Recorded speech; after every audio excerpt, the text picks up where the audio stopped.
It is the weekly Locked On Big 12 Roundtable. We've got some odds from our friends at BetOnline.ag on who will win the Big 12 conference this year. That's the whole show. That's it. A whole lot to tackle coming up, coming your way.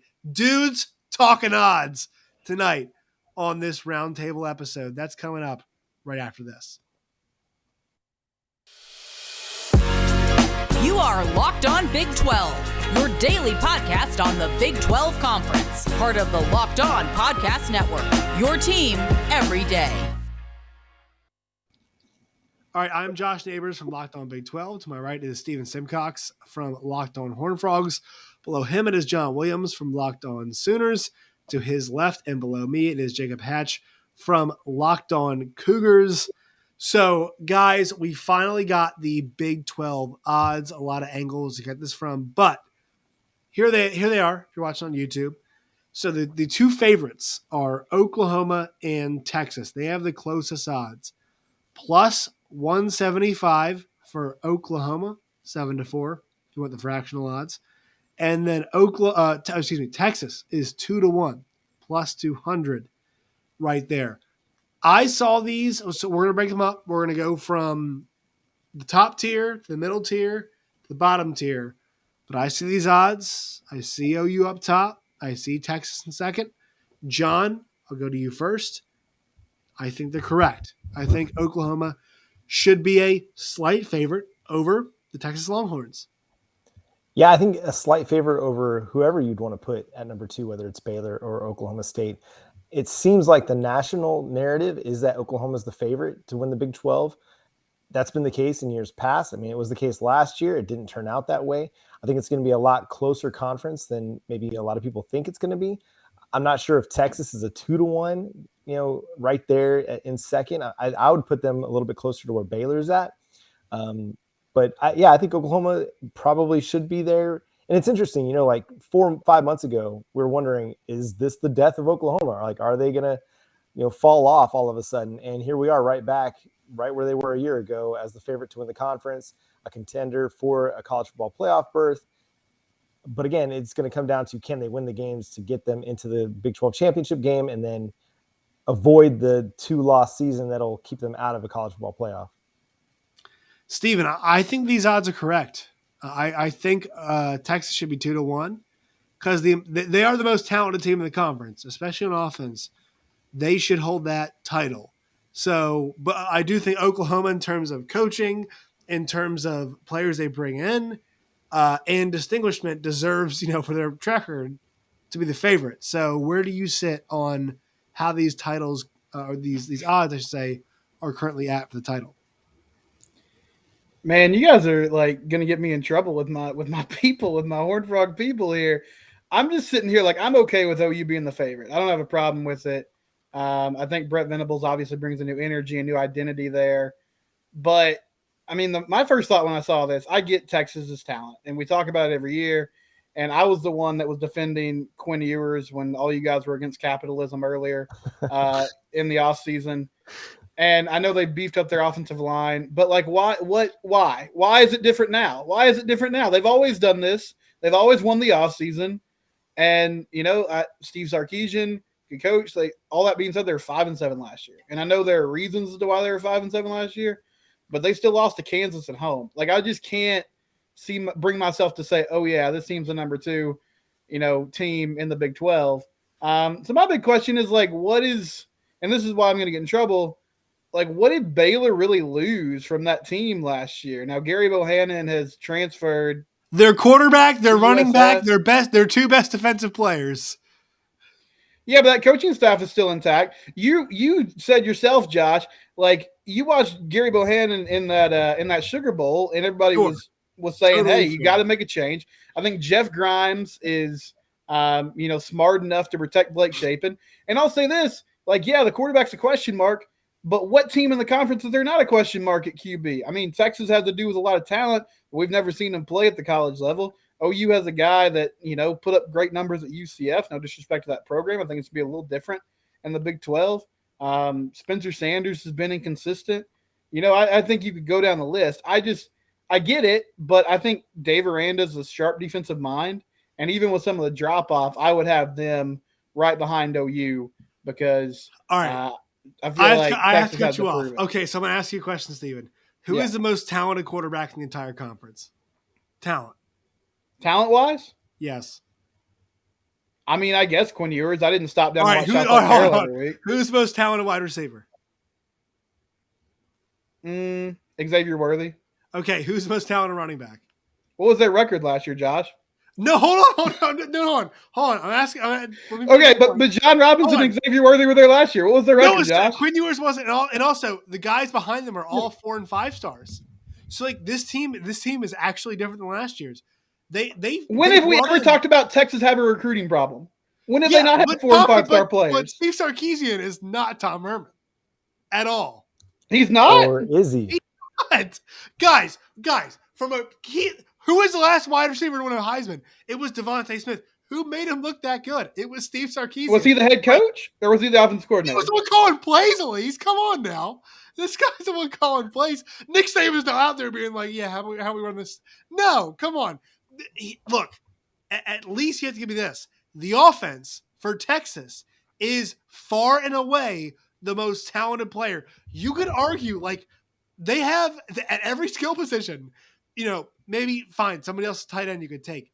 But, like, they've got the most talent at every skill position on offense. Sure, the offensive line needs work. Sure, their defense needs work. But in a conference where the two teams that were in the Big 12 title game are losing so much, you cannot argue. Like, the two favorites are clear. It's Texas and OU. Those two teams. You think it's unfair for me to have a question about a guy that's never thrown a collegiate pass, even if he's a 5-star quarterback? He's one of the highest rated recruits ever. He was behind C.J. Stroud. So was Spencer Rattler. Well, yeah, he was a high rated recruit. He's never thrown a collegiate pass. I can't have reservations about Texas. Sure. I can't have reservations about the University of Texas. But Baylor should be favored over. I can't have reservations about the University of Texas playing to their potential. Last year, Baylor had a 1,000-yard rusher. You're telling me that's an insane take, that I have reservations about the Texas Longhorns living up to expectations. No. That's not what I'm saying. I'm saying the ridiculous part is that you would put Baylor over Texas this year. They sucked 2 years ago. I think they're good to go. I think Dave Aranda is an awesome. Do you? coach. You're yelling at me right now. No, but would you give them the odds on over Texas, Baylor, after losing Terrell Bernard, Jalen Petrie, Abram Smith, and the quarterback they protected so much? No, they've got no experience. Also, don't forget their offensive line is coming back. They lost 2 wide receivers to draft. And many people think that Blake Shapen is a much better quarterback than Gary Bohanna was. And Tyquan Thornton was a good player, but man, he had drop issues. Let's be real. Like, he was fast, but he wasn't a very. But he was their best wide receiver they had. Abram Smith was a 1,000-yard rusher last year. He was Ebner. Yeah, he was Ebner. Okay, Ebner is Ebner. Abram Smith was a linebacker 2 years ago. They walked in. Jeff Grimes and Eric Mateos walked into an offense that was horrible. The quarterback of that offense is playing at Liberty right now because he couldn't start at Utah, right? Yes. And they turned that thing around in one season. Well, Utah was in a Rose Bowl, to be fair, because of that quarterback. But, it's not because Charlie Brewer. No, not because they went to the Sugar Bowl. But I'm saying, let's be fair with this. Let's be fair about this. All right, their offense protected the quarterback because their running back Abrams. They lucked into that. That was great. That was awesome for them. Their offensive line overperformed from their last year. We know that's a fact. They did. They were a horrible offensive line in 20, great offensive line in 21. Right? But they're running it back with that crew. I agree, but none of the skill guys are there around them. They're going to win probably 8-9 games, sure, in that range. But if you stack them up against Texas, you cannot. There's no. We're talking about odds here, right? Odds. There is no way a sports book is going to list a Baylor ahead of Texas with all of the talent they have. And look, this level of talent is different. Nair, Whittington, Worthy is the best 3 receivers in this league. It's not close. Oh, you add Ajay Hall and you add Billingsley. If one of those guys, if only one of them hits, you're in great shape. There's this Texas offense is almost Big Bank's 2008. It's too big to fail. wasn't this a problem offense last is too year, big to though. fail. They scored 35 points a game They last had year. Casey Thompson, Hudson Card. And What they are you still talking about, scored fellas? 35 points a game. In the Their first defense half, gave all up of them. 31 points a game. Like Yeah, it won't be that the was an same thing offense this that was year. still pretty good. Yes. Is the defense going to be that much better to get them 5 wins better than what they were last year? Yes, they were leading Baylor. They were leading Iowa State. They were leading against OU. They were leading. I mean, they were beating all the teams they lost to. They were beating. If they flip, so what was the record last year? 5-7. 5-7. They didn't make a bowl game. No, they did not. I think that's an important thing to say. And they lost to Kansas. It's totally fine. Yes. Okay. They All right. lost to the All right. So Kansas this year. Jayhawks. All right, so this year, do you think they beat Kansas? Probably. Yeah. All right. So let's just flip that KU game around. All right. The rest of those against the top level of the conference. All right. If they win 3 of those games, they're basically at 9 wins. And it's I'm not tossing out some ridiculous hypothetical here. Be like they flipped 3 of them. They were winning all of them. They were winning all of those games. And now they're like, here's the thing, guys. We saw Hudson Card and Case Thompson throughout the season. Those guys were not good enough. They weren't. Steve Sarkisian was like very, very, very explicit about that, saying, well, we're not even sure who our quarterback is going into the season. That was all year long. Like, if Quinn Ewers is 75% of the player that we think he could be, this thing goes well. Also, what do you want to give a guy like that? All the weapons in the world. All of them. Okay, Josh, can I weigh in with one thing here? Go ahead. Sorry, Jake. I have not. Yeah, No, I've been bad. There are some connections to BYU here. Steve Sarkisian is a legend in Provo. He led BYU to a 14-1 record as their starting quarterback in 1996. But as a head coach in college football, his records 5-7, 7-6, 7-6, 7-6, 8-4, 9-4, 3-2, 5-7. He has never won double-digit games with USC as one of the programs he was a head coach of. Also, the University of Washington. I love Sark. I truly do. But his track record indicates that he will get less from more. There you go. Wow. Well, I'm not normally a pro Texas. I mean, Locked On Big 12 host here. I mean, I don't wish any goodwill towards OU or Texas on the way out. But like, I'm telling you guys, I think OU and Texas as the 2 favorites. I mean, it's got to be there. They have to be 1 and 2. I'm not surprised that they are 1-2. Let me be upfront about that.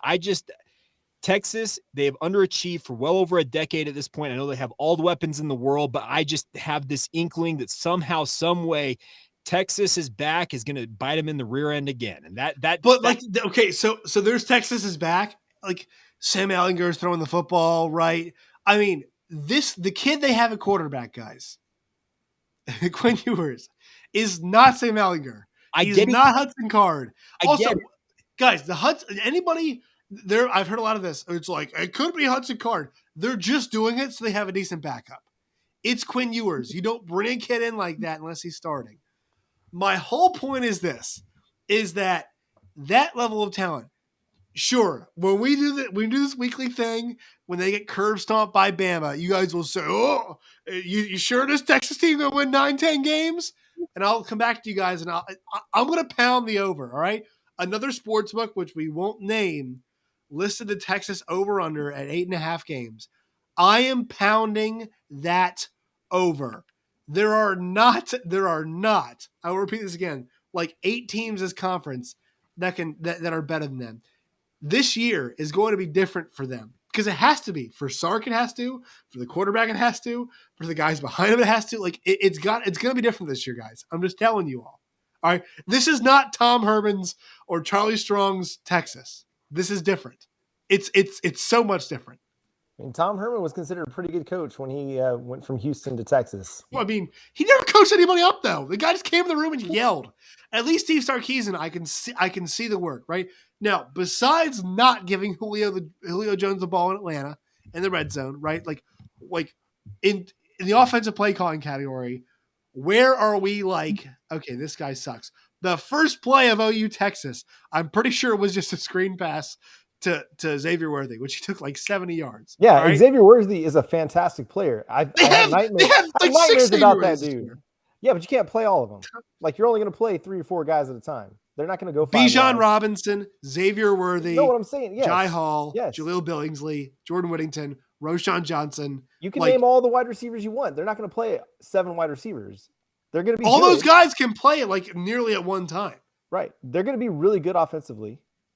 I have questions about the defense, if it can be better. I have questions about the coaching staff, if they're good enough to be a top contender in the Big 12. Are they going to be better? Absolutely. I don't expect them to win 5 games again in 2022, but I don't expect them to make a 5-6 game jump this year. I just don't expect Why that. am I fist fighting for Texas here? What is happening? I have no idea. But I kind of agree with Steven about Baylor. I think they're being undersold a little bit. And yes, they did lose some big pieces on their team, especially Jalen Petrie and Terrell Bernard. But those are just 2 guys on your defense. I mean, and they lost some other guys too, safety, cornerback as well. Their quarterback is gone. You said I like Blake Shapen. Blake but Shapen where's the running back behind him? Who's he throwing to? Okay. Yet again, I have a BYU connection here. Jeff Grimes, he was the offensive coordinator at BYU. There were huge question marks going into Zach Wilson's junior season, the one that he broke out in, about who was going to play running back for BYU in that season. Guess who emerged that year? Tyler Algier. Yeah. And guess what? The year before, he had played linebacker for BYU. Jeff Grimes, he is a great coach. He will find an answer. I guarantee he will find something for Baylor. I think Baylor's being undersold. Maybe I wouldn't have them overtaking Texas at number 2, but they've got to be number 3 in my mind. All right, so we'll move on here. We'll get a word from our sponsors. Today's show is brought to you all by Built Bar. Go to built.com today. It's built.com. Use the promo code LOCKED15, LOCKED15, LOCKED15. You guys can get 15% off on your first purchase. They got all kinds of flavors. They always have new flavors coming out as well, and they're much healthier for you all. They taste like candy bars, much healthier than candy bars are. Once again, promo code LOCKED15 at built.com today. All right, so we have to go down the list here. As this was a fun, spirited conversation.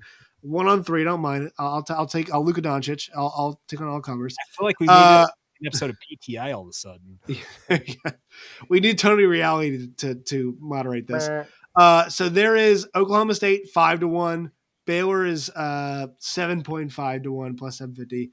Iowa State 12 to 1. TCU is 14 to 1. Okay, so out of the middle tier, all right, Steven, I'll go to you first. It sounds like out of that middle tier, you like Baylor the most out of that group.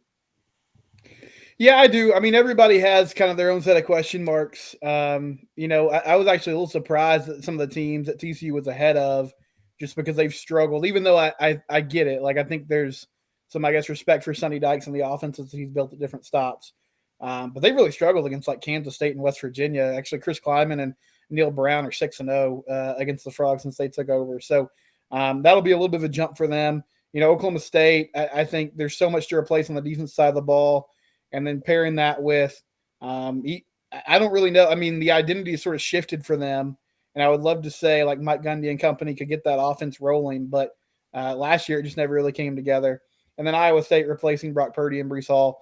I like Baylor. I think the coaching staff being, it sounds funny to say they're solidified when it's really the third year of Dave Aranda and the second year, honestly, where the staff has kind of been together. But I think there is potential to sort of carry over the continuity from last season, even with the pieces that are missing from last year. Jake, I'm going to you on this. It's so funny because I thought about this earlier. There's, in this weird way, Baylor feels more solid than Oklahoma State. Now, it's not a knock on Mike Gundy, but like, think about it like this. Gundy's been there forever, right? So it should be this solid entity. But in a way, I agree with Steven, like in the midfield, Baylor does feel like more of a solid bet. And I think that speaks to Dave Aranda and what he's created there. Like they're just this, I trust it in some way. And let's also acknowledge the fact that Baylor, it's really 1 year, because Aranda went from worst to first practically. And that's the crazy thing about this. But I'm with you. It seems like the bedrock, the foundation that he laid with Baylor, it's built to just kind of just keep rolling here. And that's a good sign if you're a Baylor fan. But we cannot just throw Oklahoma State to the side. Because as you said, Mike Gundy, he's been around for a long time. He knows how to coach good football. I wish Linda was here to back me up on this a little bit, because the the situation at Oklahoma State is annually that team seems to always get undersold in a way. And there are times they have sunk, but many times Mike Gundy seems to find a way to overachieve. John, so your thoughts on the midfield, any team? I mean, I've heard some Iowa State buzz, in this kind of midfield range, just because it's like this is right where Matt Campbell wants all of us to be. Where's your attention drawn to? Yeah, I think it's interesting that Iowa State is that high up in the odds because we talk about teams that lost players, man. They lost 5 of their 6 best players, and Purdy and Brees Hall and Charlie Kolar and Mike Rose and Will Anderson. Like, that's a ton of talent that they lost on both sides of the football. And really everybody's lost a bunch. Like, Oklahoma lost 6 defensive starters, lost a bunch of guys on offense as well, and they're still the favorite. So it's just really interesting how every team in the Big 12 has lost really key players, and yet the hierarchy kind of stays the same a little bit. Baylor, to me, is the team that's being undersold. I think they're going to be a little bit better than what they're expected to be, or where they have them ranked. Like, you look at different power rankings, or Paul Meyerberg at USA Today had his 1 to 130 ranking, or 1 to 131 ranking released just the other day, and Baylor was the number 2 team in the Big 12 according to him. So it's not necessarily to say that is going to be the way it plays out, but I do think Baylor is going to be a better team than what the odds are showing there. I think kind of what you guys talked about with David Aranda, the dude is just steady. Like, there's no highs, there's no lows, there's just even keel. It's super boring. A lot of times the way he speaks isn't going to get you fired up. If you're doesn't win the press conference, wins the games. That's right. And I think there's something to be said for that. Like, yes, they did lose some guys, but are people going to be shook by the fact that Jalen Petrie and Terrell Bernard aren't there? No. Are they going to be shook that Gary Bohannon went to USF? No, probably not. I think they're going to be just as fired up as they were last year and ready to build on what they did in 2021. I feel like Petrie and Bernard are bigger losses than we're selling right now. No, they're huge. They're huge. Massive losses. They're huge losses, but every team lost something. Like Oklahoma, they lost their best pass rusher from last. They lost a lot of guys last year. And so, but they're still considered the favorite in the league. So I think that just, to me, I would expect that Dave Aranda is going to have some really good players on the depth chart to fill in at those spots. Before we hit our next break, Jake, so this is the range where people seem to think that if BYU was in the conference, it's where they'd be. They bring back quarterback Jaron Hall. Kalani Taki is back. Obviously courted by other places, but you see these odds and tend to think, BYU probably in this midfield mix. Yeah, and I threw it out on Locked On Cougars on our Twitter feed, and John responded to it. The consensus seemed to be they think BYU would kind of be sitting in that 4 or 5 spot if they were in the conference this year, and I think that's probably a good spot to be sitting at, that 15-2. Oklahoma State's a little too high at 5-1, but yeah, Iowa State at 12-1. I could see BYU very much being right there. And the nice part is, yes, BYU does have a lot returning. They do have to replace their running back, but they think that they've found the option there in Chris Brooks. So I think the Cougars will be very competitive this year, and definitely at least that top half of the conference. All right, one more word from our sponsors on today's show. It's our friends from rockauto.com. If you guys need anything for your vehicle, whether it's a daily driver, work car, whatever it is, you guys can go to rockauto.com today. You'll spend 30, 50, or even 100% less than you would from a chain store or a car dealership for every part you need, whether it's tail lamps or, brake lights. You've got all that stuff that you need right now at rockauto.com today. It's a family-run business serving auto parts customers online for 20 years. Go to rockauto.com today. Write Locked On in their How'd You Hear About Us box. That way they know we sent you. Amazing selection, always low prices, all the parts your car will ever need. That's rockauto.com. Boys, it's time for some long shots. The ones at the back end of the conference. TCU, 14-1. I think I kind of threw them in there, but we'll give you that one, Stephen, talk about there. Texas Tech, 40-1. West Virginia, 40-1. Kansas State, 50-1. And then Kansas, 300-1, fellas. So I'll ask you first, Stephen. Are we undervaluing TCU? And also give us a long shot if it's not the Horned Frogs. I mean, I think where they are is about right. I feel like if things come together for them, then you're talking about a team that could win 7, possibly 8 games. To me, the real challenge for TCU is not so much, the offensive side of the ball. You got a quarterback situation you still have to figure out. But I think honestly, like there's enough talent to skill positions they can score points. It's just rebuilding this defense that's going to be the real problem. And transitioning to a new scheme under Joe Gillespie. Trying to get more beef up front. That's going to take some time. As far as who else on that list could sort of jump up and make something happen, man, it's really a tough call. Like I like the Joey McGuire hire a lot, but I feel like there's just a lot of work to do at Texas Tech, obviously.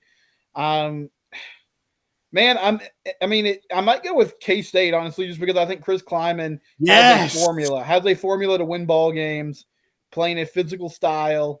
We know Deuce Vaughn is an electric player. I know there's a lot of question marks around that team, but I think there's some consistency there. West Virginia, I guess if JT Daniels somehow puts a great season together, they could be in the mix, but I know they're dealing with a lot of attrition during the offseason. So if I had to pick one from that group, I would probably roll with the Wildcats. That's where I'm at. And I've been a huge anti-Adrian Martinez guy. But like their weapons are awesome. And here's the thing: you just have to finish top 2, right? And then you're in the title game. And then once you're there, we know like, you can win it. And here's the thing: look at this conference the last 5-6 years. Who has been there? We've seen OU, Texas, Iowa State, Baylor, Oklahoma State. I mean, I just list y'all. Half the teams in the conference have been there. Like if you're in the mix, you can get there. So, and John, you've seen this more than anybody else, right? As somebody who covers OU, you see these teams rise up more than anybody else. So if you're set from that perspective, all right, who's the team this year? And I know K-State gives y'all a lot of problems. Are you looking at Wildcats, maybe Texas Tech? Where are you going with this? Now, I've been banging the drum for West Virginia for the last month or so since JT Daniels committed. It's just a team that I love their defensive front with Akeem Mesidor and Dante Stills. I think that's a really strong duo. I think they're just due for a really strong season. I think if they can get a healthy season out of JT Daniels, that's going to make a big difference. And then really a lot of it rests on that. The dude just hasn't been able to stay healthy in his college career, and it's unfortunate, but hopefully this is the year for him to have that. I think if they can put together some nice wins, because they started off pretty strong in 2021, and then things kind of went haywire, if I remember right. But I think this is a team that could have that Baylor kind of resurgence, that last place in the conference into the Big 12 title game, if they can get some health at the quarterback position, if they're able to replace Letty Brown with a good running back. But I really like the defense that they put together pretty much every year. I mean, they gave teams fits last year at different times. Oklahoma only scored 16 on them. And so I think this is a team that, as far as long shots are concerned, it's one of the ones that I really like the best. All right, Jake, you get to take your shot now. Who are you going to go with? So the funny thing about this is I would just, for the fun of it, I would pick Kansas at 301. Yes. It's absolutely an insane number to look at, 301. But I am a big fan of Chris Kleiman at Kansas State. To see them at 50-1, it just seems like that one is a great bet. So I guess I'm going to go with you guys, both Josh and Steven, with picking Chris Kleiman at Kansas State, because 50-1 just seems like a little bit too long of odds for a program like Kansas State that we all know the MO of what Kansas State is. Even going back for decades, it's been a hard-nosed football team that's going to make sure that you feel them every time you play them. And I think Chris Kleiman, coming over from North Dakota State, he has brought that same type of mentality to Manhattan. I'd be hard-pressed to pick against Kansas State, but 300-1, I'd put some Skittles on Kansas just for the hell of it. I saw one sportsbook had their over on a win total at 2.5. So that is why they're. Okay, here's the thing. 2.5 for Kansas. I know that how bad they have been, but what their coaching staff is doing, I think they've got the right coaching staff in place. I'd actually take the over on that. I think they win 3 or 4 this year. Yeah, I mean, I'm totally with you. Like for me, Devin Neal is like a legit dude. They've got more than one legit running back. Kai Thomas from Minnesota is a legit dude. It's like they've got 2 good backs. If Bean or Dylan Daniels figures it out, I mean, I'm on board. So I'm with you on this. If Lance Leipold is given the requisite time to really do what he's done at other programs he's been at, most notably Buffalo at the FBS level, he will make Kansas a bowl-eligible team. That guy's a winner. He's just a winner. Yeah. He will get them the bowl eligibility, and people will be absolutely losing their minds knowing where Kansas has been for over a decade now. You got to give him the time, but they're going to be a surprise team this year. I think they win 3 or 4, and and if they go 5-7, people are maybe going to vote him as coach of the year. I'm going to go. So you mentioned, Jake, that I liked what Steven had to say. I'm going with Texas Tech though. They've got good backs. They've got the maybe the hottest offensive coordinator in all of college football. I mean, Bailey Zappa just got drafted, right? Yep. And so people like that. Joey McGuire made a great hire, snatching him up early, and people have just been like, "Oh, this guy knows what he's doing."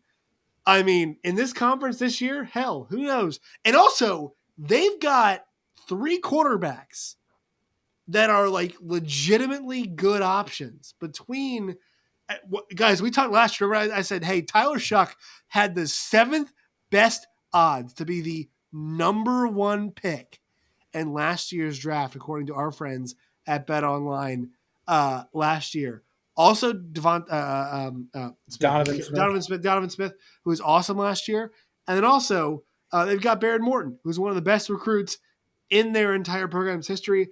The vibes are positive. 9-3 this year. Hey, maybe 9-3 even gets you in the Big 12 championship game as second fiddle to somebody else. Who knows? So, a lot of good options in the bottom part of this conference. I'm feeling. Oh wait, Jake, you're muted. Nope, not yet. No, not yet. Still can't hear him. You lost Jake. Big sad. It was really good though. Sure. I imagine. You are on fire though. You're doing great. You're doing well. All right, so we'll wrap up here. Plugs and times to let us know where you can find you. Jake, if it doesn't work for you, I'll let everybody know where they can find you. But Steven, I'll let you go first and give Jake some time. Yeah, I'm at Simcox Steven on Twitter. Show is at Locked On TCU. Locked On Horned Frogs, wherever you get your podcast. Also on YouTube as well. And, oh, man, I think we just lost Jake. But we'll keep rolling here. Yeah, and you can follow me on Twitter at John9Williams. You can follow the show at Locked On Sooners. Available on YouTube and wherever you get your podcasts. You can also read my work covering the Oklahoma Sooners at the Sooners Wire. And I'm really glad that Steven decided to take up arms against Quinn Ewers as well. So Quinn's still my boy. I was just taking on Texas as an institution. As Jake. We all should. No. All right. You guys can find Jake at Locked On Horned Frogs and at Simcox Steven. You guys can find Jake on Twitter at Jacob C. Hatch. You guys can find the show at Locked On Cougars as well, or basically you guys get your podcast. And on YouTube as well, Jacob. Yes, Jake. Yes. On YouTube as well. So that's for Jake. You guys can find Locked On Cougars. You guys can find me at LO Big 12. That's the account. You guys can find me personally at Josh Neighbors _ Find the show wherever y'all find your podcast, and you guys find us on YouTube as well. All right, fellas. Next week, hopefully, we'll be able to hear Jake at the end.